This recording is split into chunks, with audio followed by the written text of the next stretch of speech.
Hey, have you ever felt like the person you are online isn't really you, that the version of yourself on Instagram or TikTok or Facebook is more confident, more perfect, maybe even more liked than the real you?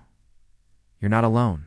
Today we read diving deep into a psychological phenomenon called the virtual ego, how it's quietly reshaping your identity. Welcome to the channel.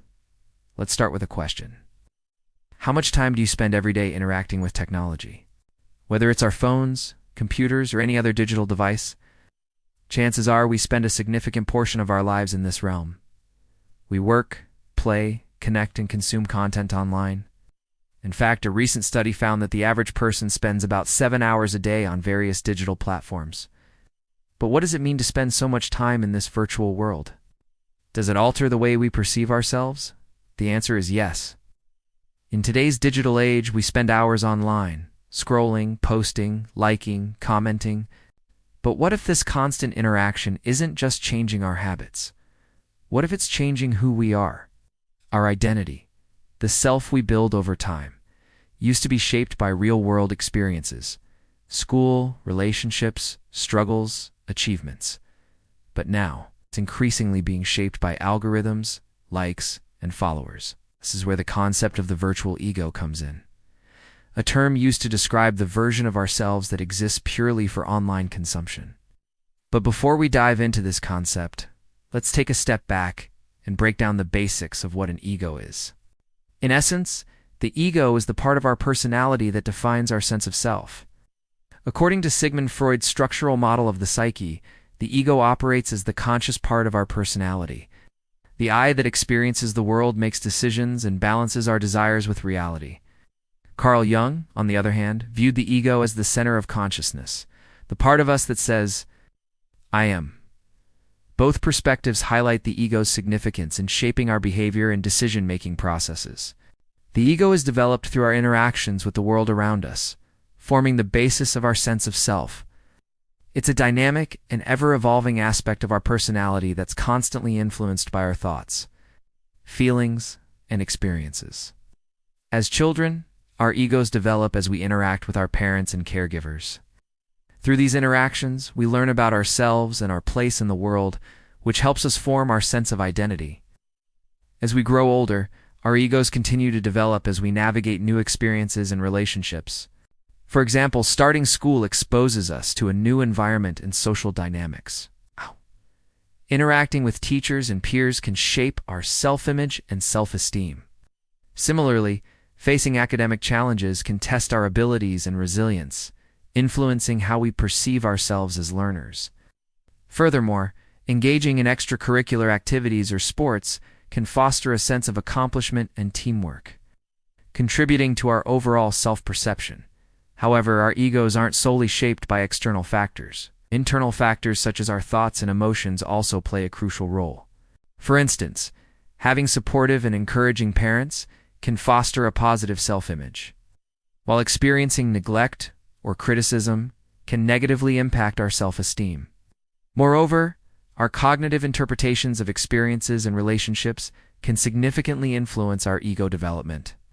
The way we perceive ourselves is not only shaped by external events, but also by the meaning we assign to them. Essentially, our egos are a reflection of our lived experiences, both positive and negative, which contribute to the formation of our unique sense of self. However, what happens when our online interactions begin to overshadow our real-world experiences? Enter the virtual ego. The virtual ego is the persona we present online, often curated and idealized versions of ourselves. It's the collection of traits, behaviors, and experiences we showcase online, which may or may not accurately reflect our true identities. Here's how it all unfolds. When we first create an online profile, we have the freedom to craft an identity however we like. We can choose our profile picture, write a bio, and decide what aspects of ourselves to share.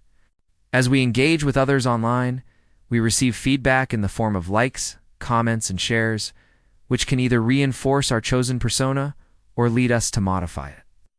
Over time, this process of creating and refining our online persona can result in a virtual ego, a distinct identity that may differ from our offline self.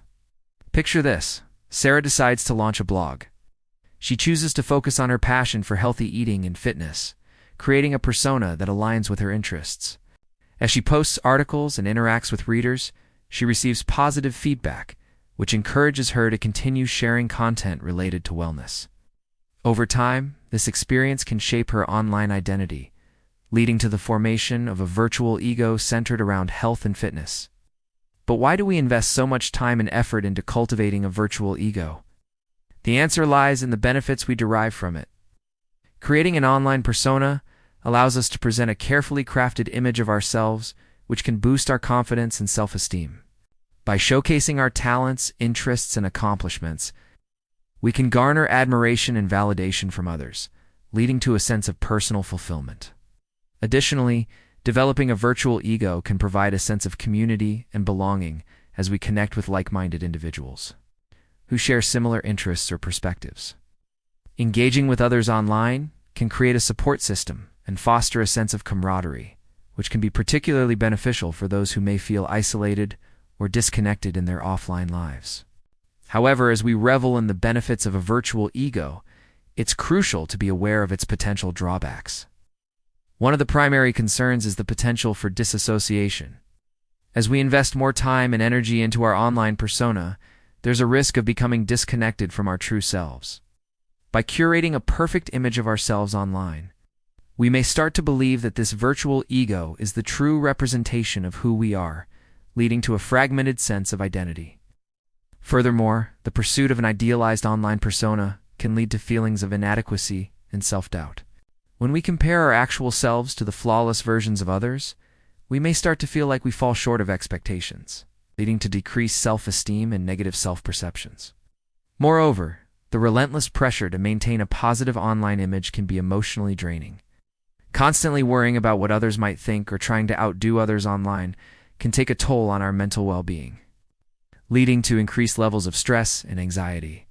Imagine, for example, spending countless hours crafting the perfect Instagram post, pouring your heart and soul into it, only to receive minimal engagement.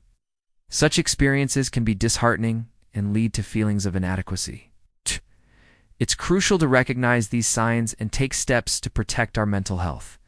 So how do we strike a balance between embracing the benefits of a virtual ego and mitigating its potential drawbacks? The key lies in self-awareness and moderation. By setting boundaries for our online engagement and being mindful of the time and effort we invest in our virtual ego, we can prevent it from consuming our lives. It's essential to cultivate a strong sense of self and maintain a connection with our true values and priorities. By doing so, we can ensure that our virtual ego enhances, rather than diminishes, our sense of identity and well-being. Cultivating a healthy relationship with our virtual ego requires a conscious effort to stay grounded in reality. This means being aware of the potential pitfalls of online identity and taking proactive steps to mitigate them. Setting boundaries for our online engagement can help prevent our virtual ego from consuming our lives. Practicing mindfulness and engaging in activities that help us stay connected to our true selves can also be beneficial. I'm implementing these strategies. Can strike a balance between nurturing our virtual ego and safeguarding our mental health and sense of identity. It's important to remember that our online and offline selves are interconnected, and it's possible to cultivate a virtual ego that complements rather than detracts from our authentic selves. By being mindful of our motivations, setting boundaries, and prioritizing our well-being, we can harness the benefits of online identity while safeguarding our mental health and sense of self. The rise of social media has undoubtedly amplified this phenomenon, providing a platform for people to curate and showcase their virtual egos. With every carefully selected post, users contribute to the construction of an online persona that may or may not align with their true identities. It's crucial to recognize this trend and understand its implications for our mental well-being and sense of self. One way to stay vigilant is to educate ourselves and others about the potential risks of developing a virtual ego. By raising awareness, we can encourage individuals to be more intentional about their online behavior and the image they project. Promoting media literacy and critical thinking skills can help people navigate the complexities of online identity and make conscious choices about how they want to be perceived. Furthermore, fostering open conversations about our online experiences and the challenges we face in maintaining a healthy balance between our virtual and real-world selves can be beneficial.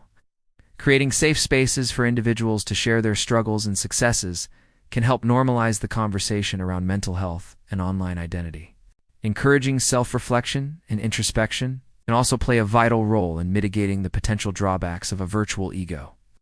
By encouraging people to examine their motivations for seeking validation online, or the pressures they face to conform to certain standards, we can help them develop a deeper understanding of themselves and their values.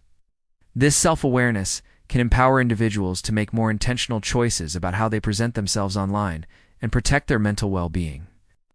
Remember, we don't post what we experience. We experience what we want to post.